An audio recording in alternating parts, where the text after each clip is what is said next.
noite, conforme o dia, a hora, para poder adentrar, chegar aí no ar. Bem-vindos, bem-vindos à minha casa. Muito bom saber contar aí com a sua presença. Você que está chegando, vamos comentar, compartilhar, vamos deixar o seu like, o seu joinha, vamos somar, multiplicar e acrescentar. A união faz a força, como também a diferença. Para mim é uma honra, um imenso prazer ter aí esse privilégio. Você está aí coladinho do meu lado. Vamos, siga-me. Vamos, nobres senhores, aqui você tem direito à informação. Mantenha-se atualizadíssimo e informadíssimo acerca de questões, debate. Vamos aí comentar a Constituição, a nossa mãezinha constitucional. No título 5, da defesa do Estado e das instituições democráticas. No capítulo 1, do Estado de defesa e do Estado de sítio. No artigo 136 da Constituição, na cabeça, o caput, o presidente da República pode, ouvidos o Conselho da República e o Conselho de Defesa Nacional, decretar estado de defesa para preservar ou prontamente restabelecer em locais restritos e determinados a ordem pública ou a paz social, ameaçado por grave e iminente instabilidade institucional ou atingidas por calamidades de grandes proporções na natureza. O parágrafo 1º, o decreto que instituir o estado de defesa determinará o tempo de sua duração, especificará o que as áreas a serem abrangidas e indicará nos termos e limites da lei as medidas coercitivas a vigorarem dentre as seguintes: inciso 1, restrições aos direitos de, a linha reunião, ainda que exercida no seio das associações. B, sigilo de correspondência. C, sigilo de comunicações telegráfica e telefônica. Inciso 2, ocupação e uso temporário de bens e serviços públicos, nas hipóteses de calamidade pública, respondendo que a União pelos danos e custos decorrentes. E no parágrafo 2º, o tempo de duração do estado de defesa não será superior a 30 dias, podendo ser prorrogado uma vez por igual período, se persistir o que as razões que justificaram a sua decretação. Entretanto, no parágrafo 3º, na vigência do estado de defesa, no inciso 1, a prisão por crime contra o Estado, determinado pelo executor da medida, será por este comunicada imediatamente ao juiz competente, que a relaxará. Se não for legal, facultado ao preso requerer exame de corpo de delito à autoridade policial. E no inciso 2, a comunicação será acompanhada de declaração pela autoridade do estado físico e mental do detido no momento de sua autuação. Inciso 3º, a prisão ou detenção de qualquer pessoa não poderá ser superior a 10 dias, salvo quando autorizada pelo Poder Judiciário. Entretanto, na seção 2 do estado de sítio, na cabeça do caput 137, a mãe constitucional, o presidente da República pode, ouvidos o Conselho da República e o Conselho de Defesa Nacional, solicitar ao Congresso Nacional autorização para decretar o estado de sítio nos casos de, inciso 1, comoção grave de repercussão nacional ou ocorrência de fatos que comprove a ineficácia da medida tomada durante o estado de defesa. Inciso 2, declaração de estado de guerra ou resposta à agressão armada estrangeira. E no parágrafo único, o presidente da República, ao solicitar autorização para decretar o estado de sítio ou sua prorrogação, relatará o que os motivos determinantes do pedido, devendo o Congresso Nacional decidir por maioria absoluta. Na cabeça, no 138, o decreto do estado de sítio indicará a sua duração, as normas necessárias à sua execução e as garantias constitucionais que ficarão suspensas. E depois de publicado, o presidente da República designará o executor das medidas específicas e as áreas abrangidas. No 139, na vigência do estado de sítio decretado com fundamento nos artigos 137, inciso 1, só poderão ser tomadas contra as pessoas as seguintes medidas. Inciso 1, obrigação de permanência em localidade determinada. 2, detenção em edifício não destinado a acusados ou condenados por crimes comuns. Inciso 3, restrições relativas à inviolabilidade de correspondência, ao sigilo das comunicações, à prestação de informações e à liberdade de imprensa, radiodifusão e telefusão na forma da lei. A liberdade de imprensa, assim abrangentemente livre, não é a de que sofrer contrições em período eleitoral. Ela é plena em todo o tempo, lugar e circunstância, tanto em período não eleitoral, portanto, quanto em períodos de eleições gerais. Se pode as emissoras de rádio e televisão, mediante sátiras, mediante a crítica, já a previsibilidade do artigo 139, inciso 1, que vai retratar o que a suspensão de liberdade de reunião, busca e apreensão no inciso 5º em domicílio, inciso 6º, a intervenção nas empresas de serviço público, inciso 7º, requisição de bens, e no parágrafo único não se inclui as restrições do inciso 2 à difusão de pronunciamentos de parlamentares efetuados em suas casas legislativas, desde que liberada pela respectiva mesa.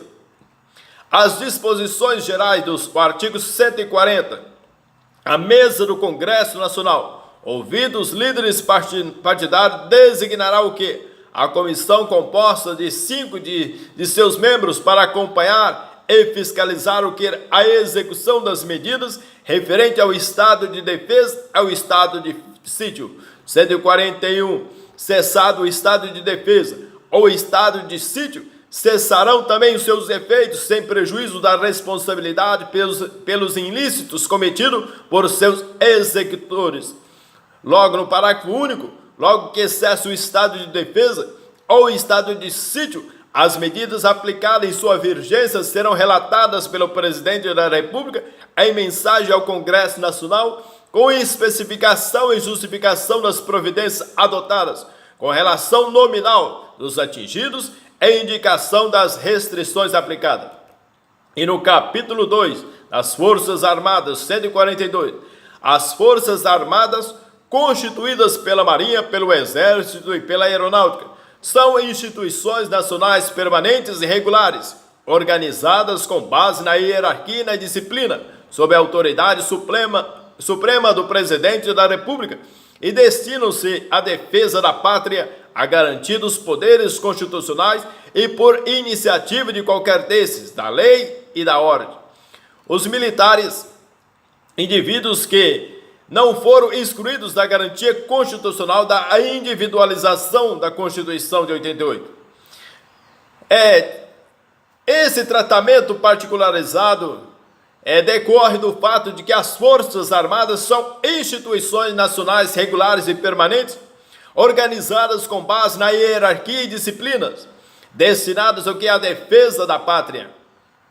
Entretanto, diante essas garantias de poderes constitucionais e por iniciativa de qualquer desses da lei e da ordem, na cabeça do artigo 142, esse regramento singular, esse que toma em linha de contas as peculiaridades de suas atividades, inclusive aquelas cumpridas por força de compromissos internacionais e de guerra, é de se entender de modo contrário ao texto da Constituição a exigência do cumprimento de pena privativa de liberdade sob regime integralmente fechado em estabelecimento militar.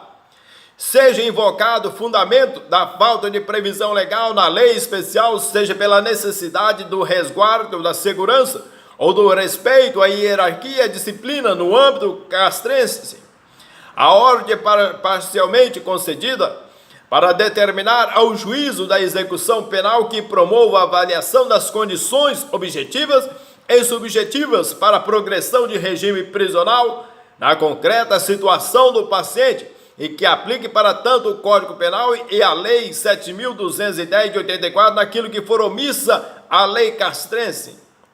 Entretanto, no parágrafo 1º, a lei complementar estabelecerá o que normas gerais a serem adotadas na organização, no preparo e no emprego das Forças Armadas. No parágrafo 2º, não caberá habeas corpus em relação a punições disciplinares militares.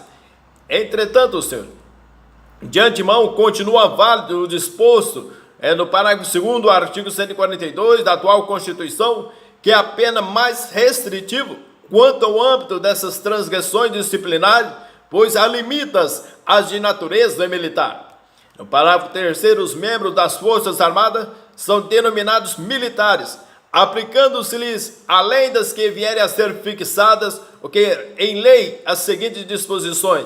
Inciso 1. As patentes com prerrogativas, direitos e deveres a elas inerentes são conferidas pelo Presidente da República e asseguradas em plenitude aos oficiais da ativa, da reserva ou reformados, sendo-lhes privado os títulos e postos militares, juntamente com os demais membros, o uso dos uniformes das Forças Armadas. A jurisprudência consolidada dessa Corte já assentou que a transferência para a reserva remunerada de militar aprovada em concurso público subordina-se à autorização do Presidente da República ou do respectivo ministro.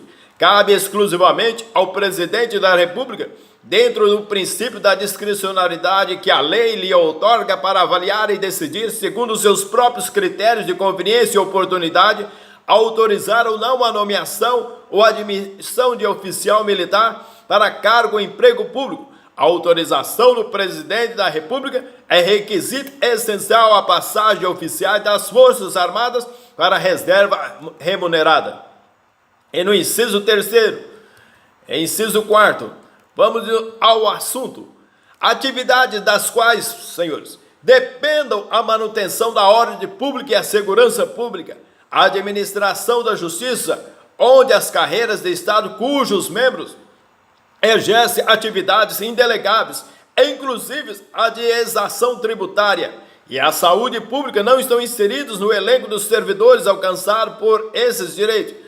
Serviços públicos desenvolvidos por grupos armados, as atividades desenvolvidas pela Polícia Civil são análogas, para esse efeito, a dos militares, em relação às quais a Constituição expressamente proíbe a greve. Artigo 142, parágrafo 3º, inciso 4º. O inciso 5º, o militar, enquanto em serviço ativo, não pode estar filiado a partidos políticos. Se o militar da ativa é alistável, é elegível, porque não pode ele filiar-se a partido político. A filiação partidária não lhe é exigível como condição de elegibilidade, certo que somente a partir do registro da candidatura é que será agregado. O Código Eleitoral, no artigo 5º, parágrafo único. E no inciso 6º, o oficial só perderá o posto e a patente se for julgado indigno de oficialato ou que ele é incompatível por decisão de tribunal militar de caráter permanente e em tempo de paz, ou de tribunal especial em tempo de guerra.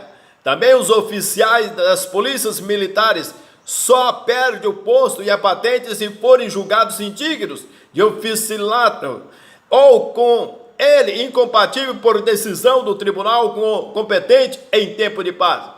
Esse processo não tem natureza de procedimento parajurisdicional, mas sim natureza de processo judicial, caracterizando assim causa que pode dar margem à interposição de recursos extraordinários. No inciso 8º, aplica-se aos militares os dispostos aí no artigo 7º inciso, vários incisos, artigo 37 e assim sucessivamente, bem como na forma da lei e com prevalência da atividade militar. Entretanto, não viola a Constituição o estabelecimento de remuneração inferior ao salário mínimo para os prestadores de serviço militar inicial. Súmula vinculante 6.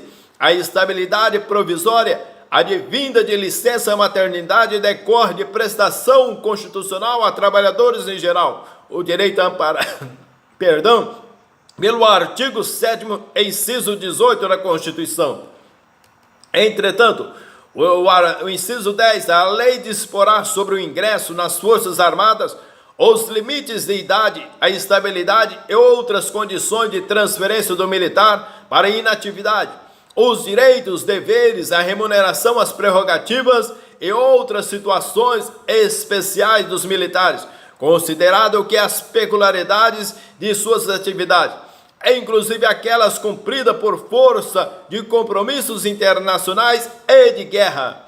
Salvo nos casos previstos na Constituição, o salário mínimo não pode ser usado como indexador de base de cálculo de vantagens de servidor público ou de empregado, nem ser substituído por decisão judicial. Súmula vinculante 4. Embargos de declaração acolhidos para deixar expresso para modulação de declaração de não recepção da expressão nos regulamentos da Marinha, do Exército e da Aeronáutica. Não alcança aí os candidatos com ações ajuizadas nas quais se discute o mesmo objeto deste recurso extraordinário. A prorrogação, seja da modulação dos efeitos da declaração de não recepção.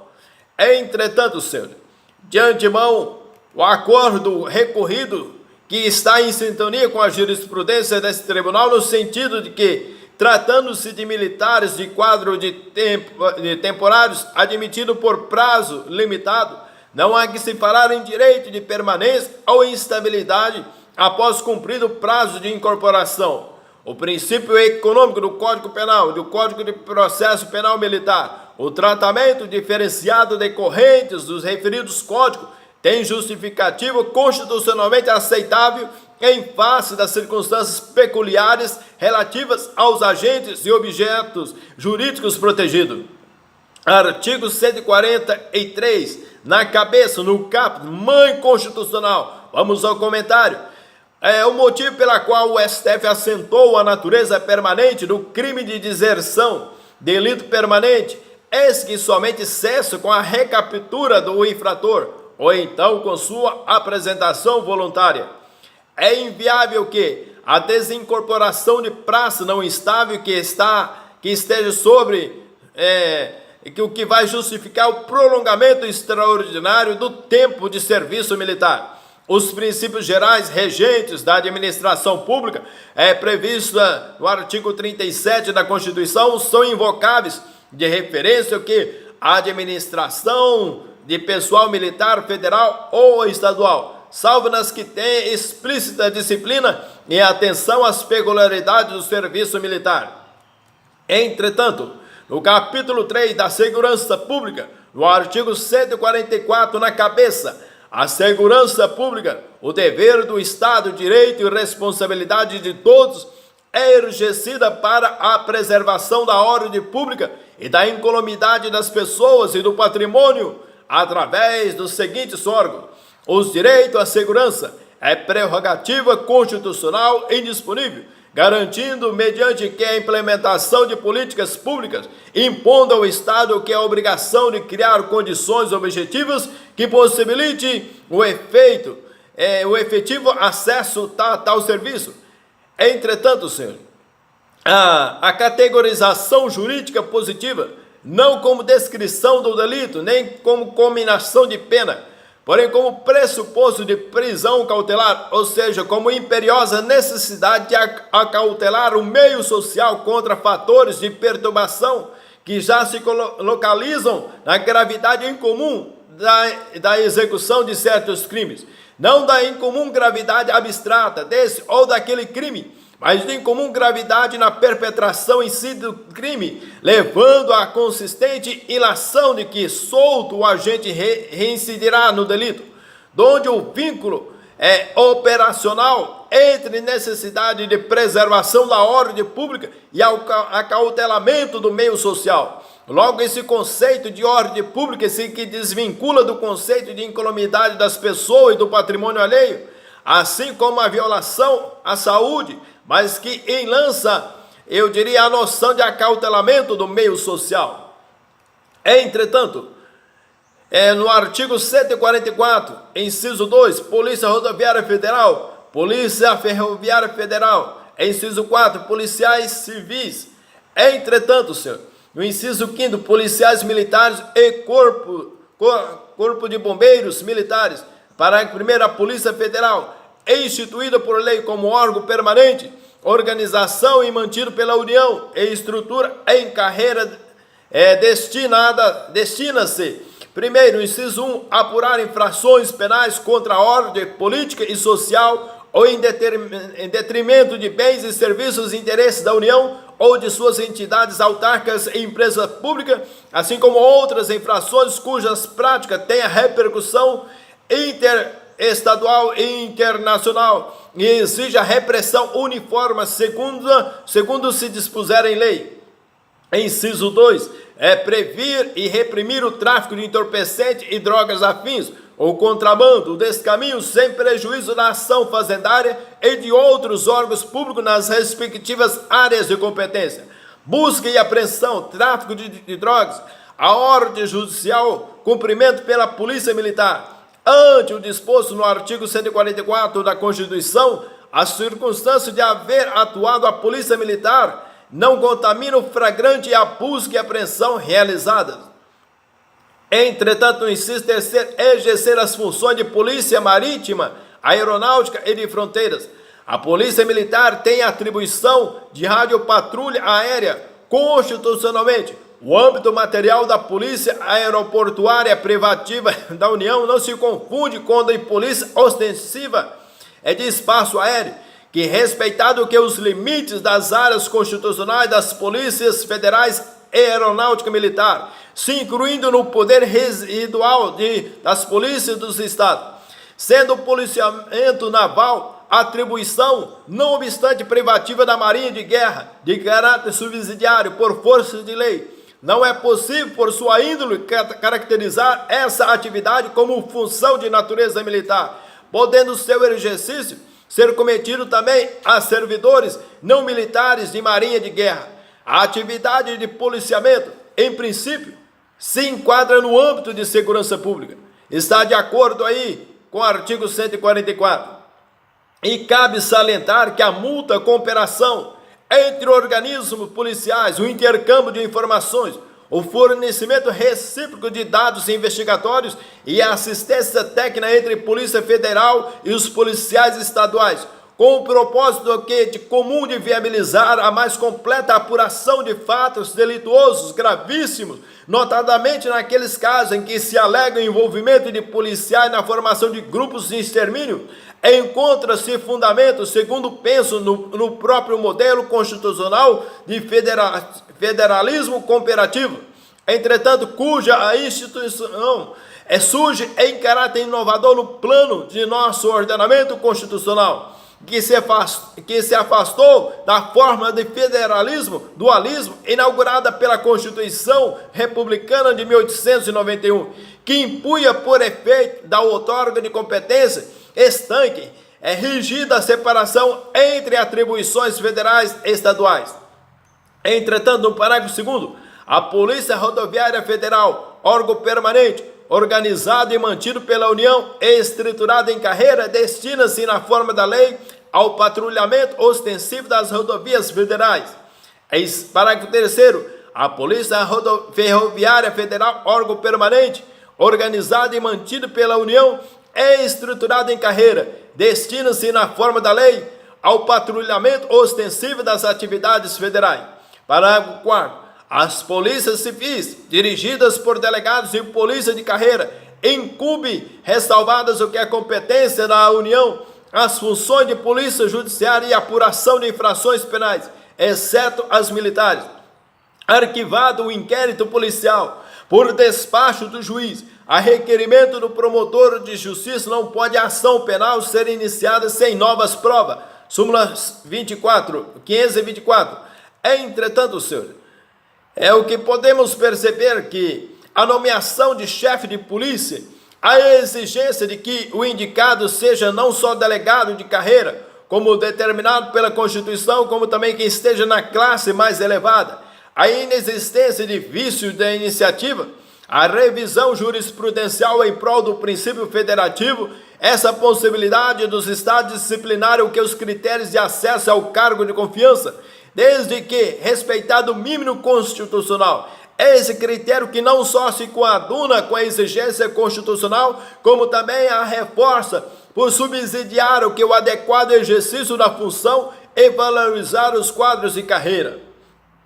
Também, no parágrafo 5º, as polícias militares cabe à polícia ostensiva e a preservação da ordem pública aos corpos de bombeiros militares, além das atribuições definidas em lei, incumbe que é a execução de atividades de defesa civil.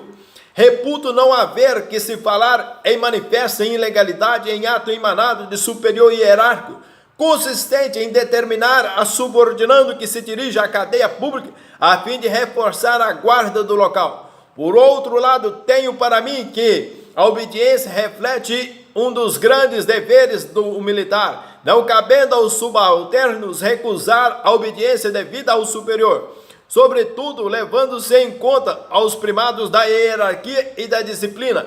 Ademais, inviável delimitar de forma peremptória o que seria dentro da organização militar ordem legal, ilegal ou manifestamente ilegal, uma vez que não há rol taxativo a determinar as diversas atividades inerentes à função policial militar. E no parágrafo 6º, as polícias militares e corpos de bombeiros militares, forças auxiliares e reserva do Exército, subordinam-se, juntamente com as polícias civis, aos governadores dos estados, do Distrito Federal e dos territórios. E no parágrafo 6º do artigo 144, a Constituição diz que os delegados de polícia são subordinados e hierarquizados administrativamente aos governadores de estado, do Distrito Federal e dos territórios, uma vez que os delegados são, por expressa dicção constitucional, esse dialeto subordinados, ou seja, excluiria desse foro especial rationem personae ou instituto personae. Entretanto, policiais estaduais, regras constitucional local que subordina diretamente ao governador, a polícia civil e a polícia militar dos estados. Inconstitucionalidade na medida em que, invadindo a autoridade dos estados para dispor sobre sua organização administrativa, impõe dar a cada uma das suas corporações policiais e hierarquia de secretarias aos seus dirigentes o status de secretário. Parágrafo 7º. A lei disciplinará o que é a organização e o funcionamento dos órgãos responsáveis pela segurança pública, de maneira a garantir a eficiência de suas atividades. A previsão na Carta Estadual de Regência quanto à Polícia Civil mediante lei complementar não conflita com a Constituição Federal. E no parágrafo 8º, os municípios poderão constituir guardas municipais destinadas ao quê? A proteção de seus bens, serviços e instalações conforme dispuser a lei. Como temos a Constituição como a lei máxima vigente do país, temos as leis infraconstitucionais que estão abaixo da Constituição e como temos as leis supralegais que também estão abaixo das infraconstitucionais. Temos as leis estaduais, temos as leis municipais. Se, por exemplo, se advir através da Constituição qualquer mudança e alteração, as demais constituições estaduais e municipais que não vão de encontro à Constituição deverão se adaptar e se revisionar. Entretanto, é constitucional que a atribuição às guardas municipais do exercício de poder de polícia de trânsito, inclusive para a imposição de sanções administrativas legalmente previstas. Inciso 9 a seguir, vamos para o título 6, é da tributação e do orçamento. No capítulo 1 do Sistema Tributário Nacional e na seção 1 dos princípios gerais. E na cabeça do artigo 145, no capítulo, chama aí pela mãezinha constitucional. A União, os Estados, o Distrito Federal e os municípios poderão instituir os seguintes tributos: Batman, o poder público, especialmente em sede de tributação, não pode agir imoderadamente, pois a atividade estatal acha-se essencialmente condicionada pelo princípio da razoabilidade, que traduz limitação material, ação normativa do poder legislativo. O Estado não pode legislar abusivamente. A atividade legislativa está necessariamente sujeita à rígida observância de diretriz fundamental, que, encontrado que o suporte teórico no princípio da proporcionalidade veda os excessos normativos e as prescrições irrazoáveis do poder público. O princípio da proporcionalidade, nesse contexto, acha-se vocacionado a inibir e neutralizar os abusos do poder público no exercício de suas atividades e suas funções, qualificando-se como parâmetro de aferição da própria constitucionalidade material dos atos estatais. Entretanto, os tributos nas suas diversas espécies compõem o sistema constitucional tributário brasileiro, que a Constituição se inscreve nos artigos 145 a 162. Tributos, sabemos que todos se encontram no artigo 3º do CTN, Código Tributário Nacional, definição que se resume em termos jurídicos, no constituir ele uma obrigação que a lei impõe às pessoas de entrega de uma certa importância. Entretanto, no inciso 1, imposto, inciso 2, taxas, em razão do exercício do poder de polícia ou pela utilização efetiva ou potencial de serviços públicos específicos e divisíveis prestados ao que os contribuintes ou postos à sua disposição. O serviço de iluminação pública não pode ser remunerado mediante taxa. Súmula 41. A taxa cobrada exclusivamente em razão dos serviços públicos de coleta, remoção e tratamento, ou destinação de lixo ou resíduos provenientes de imóveis não viola o artigo 145, inciso 2 da Constituição. Súmula vinculante 19. É constitucional a taxa de fiscalização dos mercados de títulos e valores imobiliários instituído pela Lei 7.940 de 89. Súmula 665. Preços de serviços públicos e taxas não se confundem, porque essas, diferentemente daqueles que são compulsórias e têm sua cobrança condicionada à prévia autorização orçamentária em relação à lei que as instituiu. Súmula 545. A base de cálculo da taxa de fiscalização e funcionamento, fundada que na área de fiscalização é constitucional, na medida em que se traduz o custo da atividade estatal de fiscalização. Quanto à Constituição se refere à taxa, ou faz no sentido que o tributo não incida sobre a prestação, mas em razão da prestação do serviço pelo Estado. Até o próximo vídeo.